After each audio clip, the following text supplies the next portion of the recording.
With President Trump visiting the Middle East, we here at the Andrew Klavan Show thought it would be interesting to compare Trump's Middle East trip with that of the last president, what's his name? Obama. Right, sorry. It's hard to remember now that his legacy has been dumped like kitty litter into the deodorized trash bag of history.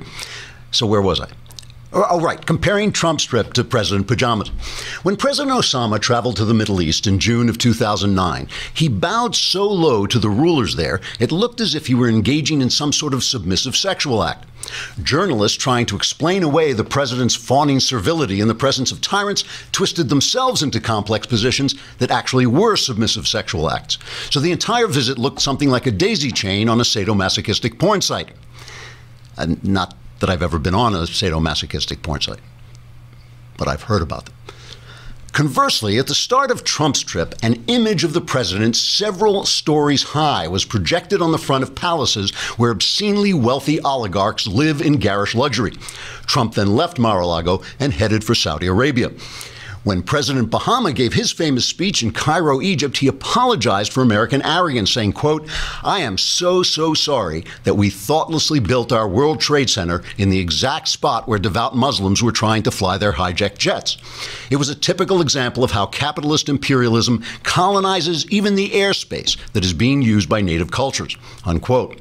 The media praised Obama's speech for extending the open hand of friendship to people who are only trying to live in peace with all mankind, after they first slaughter the part of mankind they can't live in peace with.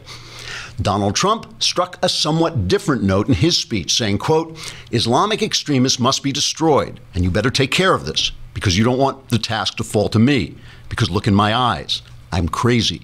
No, seriously, read the New York Times. I am completely out of my mind. And if you annoy me, I will kill each and every one of you and spread your radioactive ashes to the wind.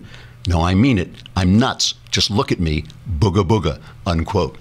The assembled Saudi leaders reacted by stampeding the exits, trampling each other underfoot in their desperation to escape the by now raving commander-in-chief of the world's largest nuclear arsenal. Finally, when Obama visited the Middle East, his worldly, sophisticated wife, Rochelle, whatever the hell her name was, wore a headscarf to demonstrate that we as Americans are open-minded enough to degrade ourselves in tribute to oppressive cultures that wish to destroy us. Melania Trump, on the other hand, wore nothing on her head but that amazingly silky cascade of golden brown hair, while showing off her mind-rattling figure and heartbreakingly shapely legs. And frankly, after watching that shameless display of profligate feminine freedom, I think it's possible we elected the wrong Trump. Trigger warning, I'm Andrew Klavan, and this is The Andrew Klavan Show. I feel hunky-dunky, life is tickety-boo. Birds are winging, also singing hunky-dunky-doo. Ship-shaped, tipsy-topsy, the world is zippity-zing. It's a wonderful day, hurrah, hooray! It makes me want to sing. Oh, hurrah, hooray! Oh, hooray, hurrah! All right, directly back from his trip to the Middle East, Troll King Michael Abdul Knowles is here to discuss the craziness on campus as our students graduate to go out into the world and find out they know absolutely nothing about it after 4 years in college. And by the way, the one thing that nobody is talking about is how well the economy is doing right now. The stock market is doing great. Unemployment is down to almost nothing at this point, which means that if you run a business, you may soon want to be hiring people. So if you want your business to run like the Daily Wire, what you do is you stand outside the nearest strip joint in a raincoat, murmuring as people come out, "Want a job?" But if you would like your place to work well, you might want to try ZipRecruiter.com. With ZipRecruiter, you can post your job to 100+ job sites with just one click. Then their powerful technology efficiently matches the right people to your job better than anyone else. Well, that looks a lot different than here, I got to say. That's why ZipRecruiter is different. Unlike other job sites, ZipRecruiter doesn't depend on candidates finding you. It finds them. In fact, over 80% of jobs posted on ZipRecruiter get a qualified candidate in just 24 hours. No juggling emails or calls to your office. Simply screen, rate, and manage candidates all in one place with ZipRecruiter's easy-to-use dashboard. Unlike the people who work here, these are people who will not work for drugs, so you may have to pay them, but they are much, much better. Find out today why ZipRecruiter has been used by businesses of all sizes to find the most qualified job candidates with immediate results. And right now, my listeners can post jobs on ZipRecruiter for free. That's right, free, which is really, really inexpensive. You just go to ZipRecruiter.com/dailywire. That's ZipRecruiter.com/dailywire. One more time, to try it for free, go to ZipRecruiter.com/dailywire. That is even cheaper than a subscription to the Daily Wire, which is cheap in and of itself because it's only $8 lousy a month. So I think, Trump is now in Israel, but I still want to talk about it. One of the things that happens with Trump is everything goes by so fast that by the time you want to talk about one thing, it's new news. But I think it's worth taking a look back at this speech that he gave in Saudi Arabia. And the first thing I want to talk about is Melania. I have to say, I usually keep first ladies out of all my commentary because I think that being a wife is hard to begin with, and then you're stuck being the wife of the president, and everything you do is representative. But, when Donald Trump had that line, when somebody said something about Putin is a bad guy because he kills people, and Donald Trump said, well, we all kill people, it's everybody kills people. Like, I really went after Trump for that. I thought that was really, so far, was the low point of his presidency because it misunderstood the difference between them and us. What is the difference between them and us? No, we don't. Our journalists, as much as we may hate them, do not get defenestrated, right? They don't go out the window like Putin's enemies do. But then when Nancy Pelosi went to the Middle East and she wore a headscarf, she said the same thing. She said exactly the same thing. She said, oh, well, we only just recently let women do anything. It's nonsense. We are different. And as Melania is representative of the ladies of this country, and as representative of the ladies, she's representative of all of us, I'm really glad that she did not kowtow to, wear the headscarf. Obviously, that's a decision that probably goes right up the line. Everybody has to sign on to that decision.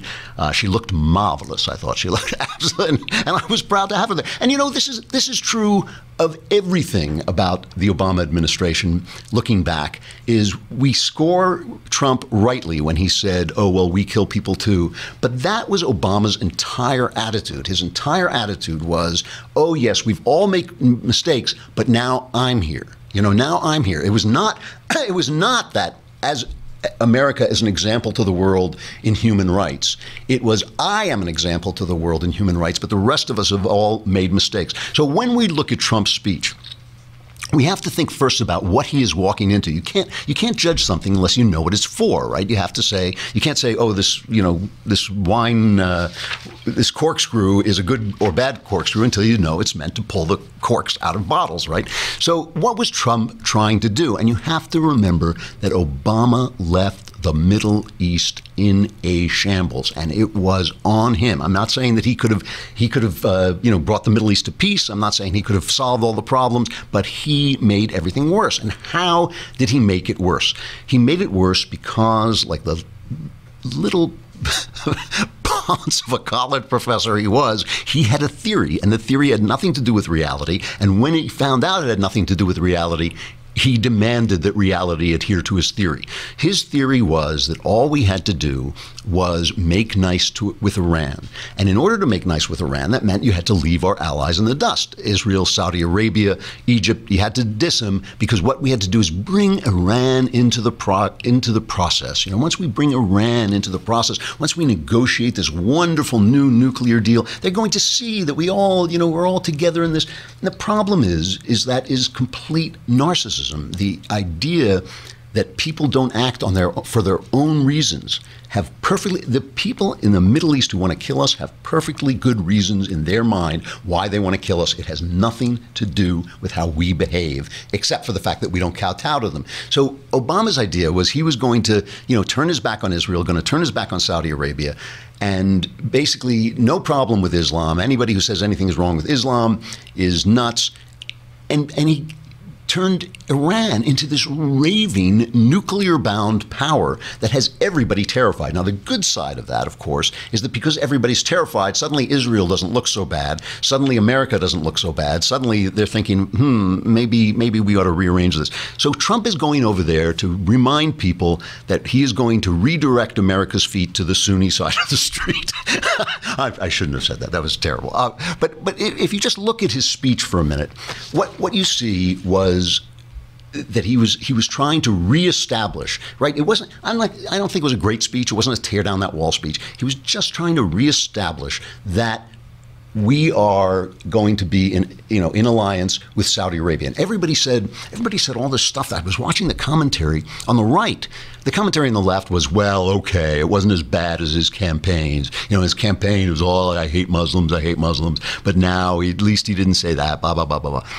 But on the right, it was, well, why, he said it's not a clash of civilizations, but it is a clash of civilizations. It is a clash. But of course it's a clash of civilizations, and of course it's about religion. But what do we gain by going over and saying that? Because the thing about a clash of cultures is it's not going to end with one of our cultures disappearing. Okay, it's not going to end with Dresden in ruins and the Nazis surrendering, and all this stuff. That's not what's going to happen. You will know who wins this clash. I'll tell you how you'll know, okay? When rich guys in Silicon Valley start saying, I've become a Muslim recently. I really find that Islam is, I'm not a radical Islam. When guys like Mark Zuckerberg start becoming Muslim, you'll know we lost, okay? When women in Saudi Arabia can wear skirts, you'll know we've won, and that's how this works. So a lot of this has to do with persuasion. And what Trump did was he essentially sought to isolate the terrorists within the context of there being Islamic terrorists. He called them, he said they said he didn't mean to say Islamic extremists. He meant to say Islamist extremists, but he said Islamic extremists. And this is, let me talk about how he talked about it. Play cut number 4. That means honestly confronting the crisis of Islamic extremism and the Islamicists and Islamic terror of all kinds. We must stop what they're doing to inspire, because they do nothing to inspire but kill. And we are having a very profound effect if you look at what's happened recently. And it means standing together against the murder of innocent Muslims, the oppression of women, the persecution of Jews, and the slaughter of Christians. Religious leaders must make this absolutely clear. Barbarism will deliver you no glory. Piety to evil will bring you no dignity. If you choose the path of terror, your life will be empty, your life will be brief, and your soul will be fully condemned. I'm sorry, but that is good stuff to me, because what he is saying is, they're funding in Saudi Arabia to keep the fat cats in power and keep the people quiet. They funded these Wahhabi mosques that preach this nonsense to people. And he is saying, no, you have got to stop. You've got to start preaching that this is not part of our religion. To go over there, to want him to go over there and say, we have to wipe Islam off the face of the earth, it's just not realistic. It's silly. But he did isolate that this was Islam extremists. He essentially said this is a problem in the house of Islam. Now, I've always said there are two possibilities of that Islamic extremism is either a natural outgrowth from Islam itself, or it's a cancer on Islam. It's one of the other. I'd like to hear it debated by experts. My instinct is, because every Islamic country is oppressive, every single one tends toward tyranny. My instinct is that it may in fact be a natural outgrowth out of the Quran, but I won't say it. I think there's still an open question. I'd like to hear it debated. That's my instinct. But I don't want him to go over and say that. I don't think that accomplishes what he needs to accomplish. I think he needs to reestablish our relationship with Saudi Arabia that we're going to have to get together and work on this, and we expect to see this from him. You know, Trump is a natural isolationist. He wants to stay out of foreign wars, which is an old conservative principle, is the way conservatives used to be before neoconservatism. And I think he is willing to stay with that as long as that's a realistic thing. I want to talk a little bit more about this, but first, I want to talk about the lousy way you're dressed. I mean, look at yourself, but put your chin on your chest and look down at yourself, especially if you're a guy. This is one of the things I have noticed in this office, I have to say, but I've noticed, actually, a lot of my friends have said this, is that women come to work and they dress, they look nice, they know that that you are judged on the way you look. And guys, especially guys just out of college, it's not true as they get a little older, but guys just out of college come in with, the sneakers and the hoodies and all this stuff. And, I get it. We don't wear suits and ties anymore, but you look better in a suit.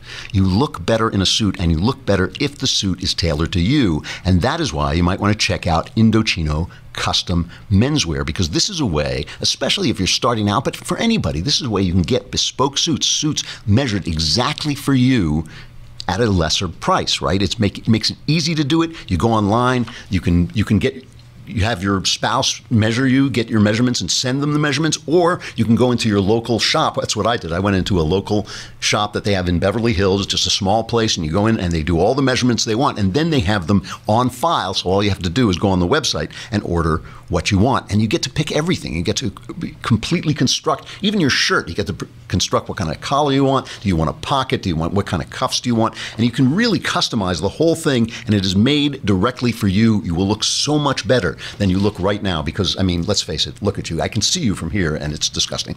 This week, my listeners can get any premium Indochino suit for just $379. If you know anything about buying clothes, you know that is an amazing price. You go to Indochino.com and enter Klavan at checkout. That's Klavan.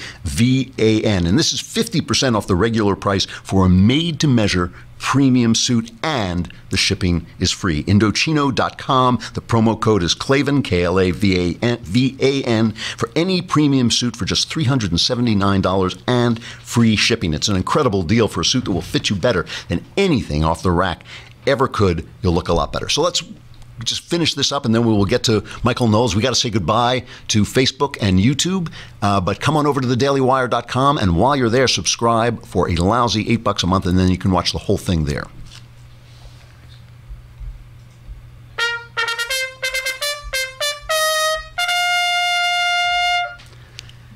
So finally, the last thing that Trump did was he reestablished that we are isolating Iran. Now, this is not an act of moral courage in Saudi Arabia where all they want is to isolate Iran.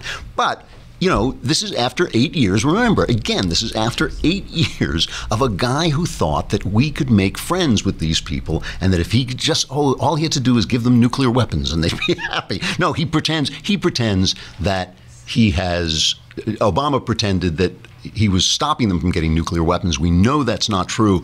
And some people complain that Trump hasn't backed away from the Iran deal, but there's no point in backing away from the Iran deal because Obama diabolically set it up so we gave them everything up front, all the cash, everything they wanted, all the taking away of sanctions. We gave them all that up front, and now everything is what we get from them. We have nothing to take away. There's no reason to get out of the deal because we're the only ones who can get screwed. So, I mean, number five, Trump number 5 is him isolating Iran once again where they belong. From Lebanon to Iraq, to Yemen, Iran funds arms and trains terrorists, militias, and other extremist groups that spread destruction and chaos across the region. For decades, Iran has fueled the fires of sectarian conflict and terror. It is a government that speaks openly of mass murder, vowing the destruction of Israel, death to America, and ruin for many leaders and nations in this very room. So this is, he's pressing the reset button, as Obama would have said, after 8 years of a mishandled situation that has left the world so much more dangerous than it was. And Trump did a good job. I'm not going to say this is Reagan-esque or anything like that. But let me also comment on what I thought was the best the best aspect of this trip. You know, first of all, he's going off to Israel. This is the first time, I think, the Middle East, I think the first time a president made his first trip to the Middle East, and certainly the first time that he made his first trip to include Israel, which is also a good thing. They're looking really happy to see him over there. But the other thing about this is it put a pin for a minute, a little bit of space in the hysteria that the press was ginning up over the firing of James Comey. And the wonderful thing about getting rid of hysteria is it gives us a chance to see once again that I am always right. This is an important thing because sometimes in the midst of hysteria, we forget that I'm always right. You know, we can get unsure. We can think, is Klavan always right? And then then things calm down and we see, yes, I was right. All of this was nonsense. This was what I call the hysterical wave technique, where you hit people, you get unconfirmed anonymous sources to put forward a story. Oh, James Comey has been fired, and it's all a form of obstruction of justice. Then all the Democrats go on the media and they perform their histrionics, and the media give them a complete free echo chamber. Oh my God, it's obstruction of justice, obstruction of justice. And then you start to think, well, wait a minute, this guy works for Trump. He can fire him anytime he wants over anything he wants. So, but too late, because we've got a new story. Now Trump said this, we've got an anonymous story saying this, and the hysteria builds and builds. And then as each new thing gets thrown away, as each new thing is exposed as being a kind of nothing burger, or at least not as important as they were saying it was, then they start to say, after a string of scandals, it's a string of scandals. So now you don't even go back and think about it anymore. It's just a string of scandals. It was a lot of, I won't say it was nothing. Trump is a problematical guy in a lot of ways, but it was certainly nothing that would cause us to talk about impeachment or obstruction of justice. One of the best pieces on Trump I have ever read on this situation is written today in the Wall Street Journal by a Democratic strategist. He's been a Democrat strategist for years. He's now kind of disaffected with the Democrat Party. His name is Ted Van Dyke. I think it's pronounced Ted Van Dyke. Let me just read just a little bit of this. The political and media hysteria surrounding the Trump administration lies somewhere on the repulsiveness scale between the Jacobin excesses of the French Revolution and the McCarthy era. Thus far, the public knows of no presidential action that would justify impeachment. What about discussions between Trump campaign advisors and Russian and other foreign leaders? Don't they count as high crimes and misdemeanors? No. Such conversations take place all the time in national campaigns. Remember, this is a Democrat. What about the firing of FBI Director James Comey? Wasn't that suspicious? No. Mr. Comey disregarded the Justice Department chain of command and the normal properties of his office, as you heard on this show. He made public statements about ongoing investigations. He allowed it to leak that the president had suggested leniency for Mike Flynn, the former White House advisor now under investigation. A presidential suggestion of that nature would be neither illegal nor unprecedented. What about Mr. Trump's disclosure of classified information during a meeting with Russian leaders? It's a tempest in a teapot. The president has the authority to classify or declassify information as he wishes. I have witnessed other presidents doing it. What about Mr. Trump's executive order declaring a short-term pause on immigration from countries with active terrorist movements? It may have been poorly handled, but other presidents have done similar things. What about all Mr. Trump's flip-flopping? Shouldn't a president be trustworthy and reliable? Yes, but when Mr. Trump has reversed his campaign pledges, it has mostly been for the good. Now, here is the thing that he says as a Democrat, but fair enough. He says, President Trump, it is true, lacks the knowledge, experience, and temperament for the office. His crude narcissism is grating. He has carelessly contributed to his problems with heedless public statements. He nonetheless was duly elected and should be given the leeway that new presidents are traditionally afforded. That is the whole point, and the point is that anyone who does not allow him that leeway but causes this hysteria is doing something wrong, and doing it in the name of something wrong, and doing it in the name of a philosophy that's wrong. So I think that Trump deserves the support of the Republican Party, and I'm really sorry they made this mistake of appointing a special counsel. Maybe it won't work out as badly as I fear it will. Nobody knows the future. But we know the immediate present, and in the immediate present, we are now going to turn to King of Trolls, Michael Knowles, who is visiting us from his woodland home under the bridge. How you doing, Michael? I'm doing well. I had a delicious billy goat for breakfast, and I think I'm ready to go for this segment. Excellent, excellent. So you were scanning the graduation ceremonies. Is that? I unfortunately sat through half a dozen or a dozen of these awful speeches. The biggest one, the one that's in the news right now, is, of course, Vice President Mike Pence. Mike Pence spoke at the Notre Dame commencement ceremony, and well, I'll lead with this: 100 students walked out. I would lead with the speech, but the students didn't wait for the speech. The students walked out the second they announced him. So they weren't protesting anything specific? Oh, absolutely not. Just his existence. They were protesting his existence. Some people think it's because Vice President Pence holds the same view of marriage that the Catholic Church holds, and they were at a Catholic university, and I don't really know where we're going with this. But anyway, here is a great piece from Mike Pence's speech after they had already walked out.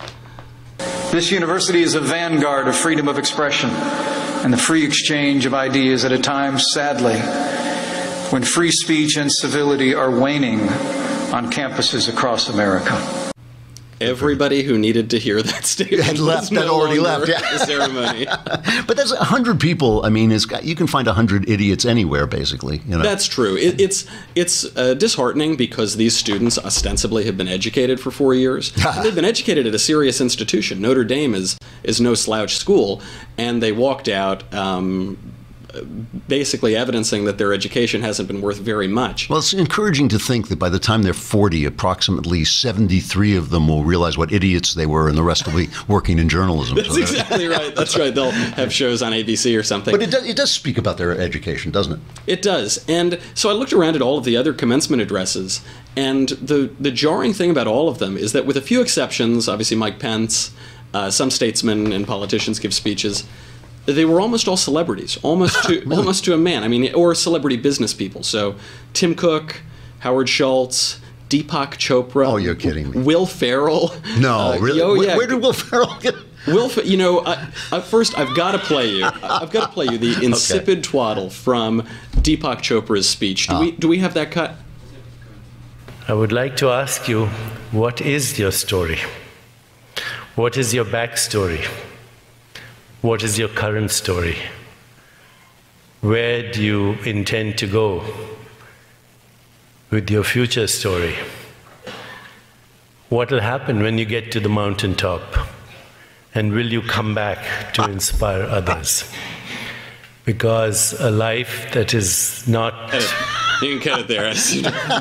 What the hell was that about? It's like he went to the store and bought up all the platitudes and then just made a stew out of them and served it at the commencement. But, Deepak Chopra obviously is totally oblivious and gave this nonsensical commencement speech. But Will Ferrell was very self-aware. He gave a great speech at USC, and he acknowledged how crazy it is that he's there. I would like to say thank you, graduates, for that warm welcome. I would also like to apologize to all the parents who are sitting there saying, Will Ferrell, why Will Ferrell? I hate Will Ferrell. I hate him. I hate his movies. He's gross. Although he's much better looking in person. Has he lost weight? So Will Ferrell... That was pretty good, yeah. He at least... And by the way, his speech was one of the better ones that was on offer this year. And he at least acknowledged how crazy it is that he, a comedian and a movie star, was giving a speech to this graduating class. I looked a little bit into the history of commencement speeches. It was not always this way. Okay. The earliest commencement speeches at Harvard in the 17th century and later on at the other universities, the students were the ones giving the speeches. Huh. They would give the speeches in Hebrew, Latin, and Greek. That's a little different, yeah. And the other students understood that. And the other students would understand it. They would have disputations. They would have debates and arguments during the commencement ceremony in all three of these tongues. Over time, the students stopped learning this and taking it as seriously, and so over time, eventually, certain professors would give speeches. Here are the titles of some of the early commencement speeches. I can tell you're breaking my heart already. Let's hear them. This is from Stanford. Stanford chronicles all of their speeches. In 1893, history professor George Howard, The American University and the American Man. Next year, The Education of the Scientific Man. Next year, Specialization in Education. Hamlet, the transition from the contemplative to the active life. The following year, the passing of Plato. The scientific method and its limitations. The gospel of work. So wow, a little different. My heart turns sour, and my. Oh, by the way, Deepak Chopra gave none of those speeches. Then, you know, over time, even the attention span for those professors' speeches started to wane. All of those speeches were in English, by the way. Yeah. So more politicians and statesmen started creeping in. You know, even in 1948 at Stanford, we had The Role of the Educated as an interesting speech. And of course, the Marshall Plan, Secretary of State George Marshall, instituted the Marshall Plan for post-war Europe at a Harvard commencement address. Is that right? Still, that is right. 1947, okay. I think. Yeah. Now, after that, when you look up the titles of commencement addresses, you can't find any titles. You find that the speeches are given increasingly by businessmen, social activists, celebrities, and artists, but you can't find any titles. You can't find any titles because the speeches have no point. Their ability to make an argument has fallen away from the university. The early university was a central skill that you learned there was oratory. That's why these students were debating all the time. That's why the commencement speeches were so serious in nature and really gave you a message. Over time, that's completely fallen away, and I think it's because universities are a business and they're responding to market dynamics. And as the quality of your commencement speech falls down to nothing, to a comedian making some jokes, the quality of your degree and the value of your degree has probably diminished immensely as well. It's got to be. I mean, it's got to be true. What we have is it's a credential that gets you in places, but it's actually not worth anything. And by the way, you know, if you go to a prestigious university, the top universities in the country, right, you will earn, on average, $17,500 more per year than if you only had a high school diploma. Okay. Which is an okay ROI. The return on investment at those universities is anywhere from 11% to 17.5%. So that means it would take you approximately 15 years to make back the. That's where you're. Yeah, depending on the cost, depending on your student loans, absolutely. Yeah. Now, the return on investment of a 20-year Treasury bill is 3.5%, 4%. Right. So there are many less prestigious universities that not only don't match a 20-year Treasury bill, they have a negative ROI. They have some of these universities have a double-digit negative ROI, as studied by Pew and a couple research institutions. So you heard it here first, kids. Don't go to college. Just buy yourself a savings bond. That's right. I mean, better yet, you know, dig a hole in the backyard and throw the money in there for a lot of these universities. But happy graduation, everybody. Thank you very much, Michael Knowles, King of the Trolls, and an excellent, excellent report. You know, I have to just put a coda on this because I have to talk about this hoax that was played by a couple of writers who decided to write. It was Peter Boghossian and James Lindsay. They decided to write a completely nonsensical speech and see if they could get it published in a peer-reviewed academic journal. So they wrote a speech called "The Conceptual Penis as a Social Construct," and yes, indeed, they did get it put into the journal. And here's just a little bit. Oops. I just lost my, there it is. Okay. Here's just a little bit. It says, the androcentric scientific and metascientific evidence that the penis is the male reproductive organ is considered overwhelming and largely uncontroversial. But then he goes on and he says, we conclude that penises are not best understood as the male sexual organ or as a male reproductive organ, but instead as an enacted social construct that is both damaging and problematic for society and future generations. The conceptual penis presents significant problems for gender identity and reproductive identity within social and family dynamics, is exclusionary to disenfranchised communities based upon gender or reproductive identity, is an enduring source of abuse for women and other gender marginalized groups aside women and individuals, is the universal performative source of rape, and is the conceptual driver behind much of climate change. You know? So, you know, I want to add with this piece that was published in the Women's Studies International Forum, which was exploring why at one Canadian university students were rejecting feminism.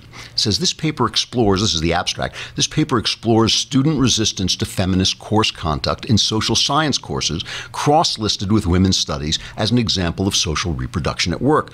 Drawing on both interviews and anonymous student course evaluations, student resistance to feminism is examined from the layered perspectives of faculty, teaching assistants, and students in these courses. Now listen to this. This is the argument of the paper. The author argues that a regime of rationality still operates in the academy and is made evident when feminist course content is met with continual dismissal or disavowal. It is the oppressive regime of rationality. In other words, reason is why they reject these things. And so we have to get rid of reason in order to have feminism. And you know what gets me about this is think this through for just a minute, ladies. Think this, what do you think is going to be there when reason is gone? Okay, what do you think you have when reason is gone? You think you have this fair world where everybody is treated well? Why don't you have just violence and rape and pillage? You know, what's your reason? Oh wait, you can't have a reason anymore because reason is gone. You know what? This is the thing that always gets me. What do they think when they get rid of gender? They're going to get rid of gender and everything's going to be fair. Everything's going to be good. What do you think is going to be left when there are no strong men to be manly for you? You know, what do you think is going to be? You think it's just going to be fair? No, it's going to be the bad guys whose men are perfectly strong and perfectly able to come and kill all those pajama boys sitting around saying, oh, well, you told me not to be a man anymore, you know, so now I'm not. I mean, this is the thing, you know, when you take away all these load-bearing walls, the ceiling comes crashing down. And that is the thing that was so appalling about the way that Obama tried to lead this country, this idea that this country, you know, it really does get me, because I really did unleash on Trump about this thing about, well, we all kill people, because it was such a stupid thing to say. But that's all Obama ever said. All Obama ever said was, yes, we're just as bad as they are. You know, I even think, do we have that collage of Obama apologizing? Just run this through for just a minute. There have been times where America's shown arrogance and been dismissive, even derisive. The United States is still working through some of our own darker periods in our history. We've at times been disengaged, and at times we've sought to dictate our terms. We have to acknowledge potentially we've made some mistakes. That's how we learn. Unfortunately, faced with an uncertain threat, our government made a series of hasty decisions. In other words, we went off course. Jeez, I mean, 8 years of that, and you wonder why people elected President Trump or just a potted plant with an American flag on it. I mean, God, that's debilitating. You know, at our worst, at America's worst, we're Deadpool. Remember Deadpool? He said, I'm not a hero, I'm just a bad guy who beats up worse guys. I mean, that's us at our worst, you know, we're Deadpool. But at our best, we're Captain America. At our best, so for stuff I like this week, I'm going to do Memorial Day stuff I like, and some Memorial Day stuff I don't like very much. And today I want to talk about a film called Sands of Iwo Jima. And Sands of Iwo Jima is a 1949 John Wayne film, which is always put forward as the quintessential John Wayne film. And one of the things that really disturbs me is even conservatives who like John Wayne have never seen real John Wayne films. What they've seen are those last series of films he made when he was kind of an old fat guy, always wearing the same outfit with the vest and all this stuff and the kind of big rifle that he would carry around. And those films just weren't that good. He was really good in his old films. He wasn't a great actor, but he was a great behavior. And his films are much, much more complex than anybody gives them credit for. And Sands of Iwo Jima is about a very tough sergeant in World War II named Stryker, I think his name is. And it's about how much they hate him and how he saves their lives and what a messed up guy he is. You know, it's not about, oh, he's a hero. And yet, I mean, he is a hero, but it's not about what a perfect person he is. It is just about what you have to do to live, to survive in this horrible, cauldron of war. So here's the scene where Sergeant Stryker steps forward in Sands of Iwo Jima, a terrific film. If you want to watch a really fun, exciting war film for Memorial Day, take a look at Sands of Iwo Jima. Here's the introductory film where John Wayne comes in and introduces himself to his men. My name is Stryker, Sergeant John M. Stryker. You're going to be my squad, a rifle squad. 3 of us have seen action. Corporal Dunn, Charlie Bass, and myself. You're going to learn from us. In boot camp, you learned out of a book. Out here, you got to remember the book and learn 1,000 things that have never been printed, probably never will be. You got to learn right, and you got to learn fast. And any man that doesn't want to cooperate, I'll make him wish he hadn't been born. Before I'm through with you, you're going to move like one man and think like one man. If you don't, you'll be dead. Now, you guys have had a nice, easy day. I hope you enjoyed it, because it's the last one you're going to get for a long time. You joined the Marines because you wanted to fight. Well, you're going to get your chance. And I'm here to see that you know how. And if I can't teach you one way, I'll teach you another. But I'm going to get the job done. So as he's making this speech, the camera is panning around at the faces of the Marines, and you can see that some of them are absolutely like appalled, but they're also riveted that he's got them. You know, they're going to follow. They will follow this guy into the mouth of hell. But you also see the rich guy who tells the story, who kind of looks down on Stryker, and the guy who thinks he's tougher than Stryker and all this stuff. So you get this whole reaction to this leadership. But the point is that the leadership is meta. It's above his personal flaws. It's above the niceness factor, the moral factor. It is leadership to keep these men alive as they fight for the United States of America. Now compare that to a film that I deeply dislike, Saving Private Ryan. Now Saving Private Ryan is really interesting because Steven Spielberg, somebody once said that Spielberg was the greatest second unit director of all time, and a second unit are the guys who film the action sequences. This is true. Steven Spielberg is a visual genius. I mean, he has revolutionized the way certain kinds of scenes are filmed, and his movies about his childhood fantasies like E.T. and Close Encounters of the Third Kind are beautiful, beautiful movies. Jaws, terrific, terrific movies. Once he started to think, he revealed himself to be kind of morally flatulent. I mean, I think that Saving Private Ryan and the other one, the Schindler's List, are really bad movies that are made really, really well. I'll talk about Schindler's List another time and why I think it's a bad movie about the Holocaust. But Saving Private Ryan, the first 30 minutes of it are epoch-making. It is, no one can ever film a battle scene again without taking from Saving Private Ryan. It's a brilliant, brilliant battle scene. But now there's this scene in which the men start to get so angry at one another that they actually come to blows, and it looks like they're going to, one of them is going to kill the other. And Tom Hanks, as the leader of the platoon, has to exert his authority. So listen to the difference. This is the way that Tom Hanks is portrayed as the leader of these men. I'm a school teacher.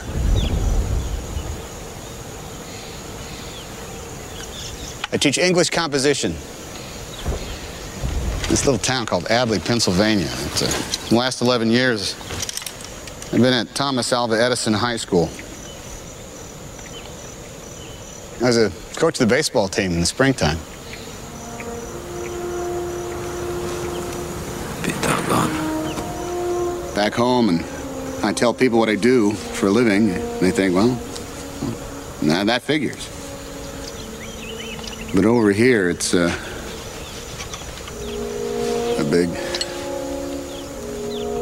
big mystery. So I guess I've changed some. Sometimes I wonder if I've changed so much, my wife is even going to recognize me whenever it is I get back to her. And how I'll ever be able to tell her about days like today. Ryan, I don't know anything about Ryan. I don't care. Man means nothing to me. It's just a name. But if, you know, if going to Ramel and finding him so he can go home, if that earns me the right to get back to my wife, well, then that's my mission. So he's leading from behind. He's just one of the guys, and he's just going to, you know, he's just reminding you of our common humanity. That would have gotten everybody killed in that unit. I mean, in fact, I think that's the way the movie ends, with everybody getting killed with this completely meaningless mission. It's just a stupid, there's so many stupid things in Saving Private Ryan, including Spielberg's theory that he expresses both here and in Schindler's List, that the Nazis hated the Jews because they represented their feminine side, which I think is so offensive to Jews and such a stupid, you know, that's Spielberg's analyst talking. That is not actually historic wisdom or accuracy. You know, this is the kind of thing, this discomfort with manhood, with leadership, with strong leadership. What do you think is going to be there when you take that stuff away? When you take that stuff away, it is not a happy world where everybody's equal. It is not a world where we all get along. It is a world of madness and murder. And so, as much as it may be difficult for people to accept manhood, as much as it may be difficult for them to accept the conceptual penis, that's part of what we need in a world of cruelty and evil. The Klavan week begins. Thank heavens, I thought, God, we were all going to perish in the Klavanless weekend, but we're back. We'll be back again tomorrow. I'm Andrew Klavan. This is The Andrew Klavan Show, and we will see you then.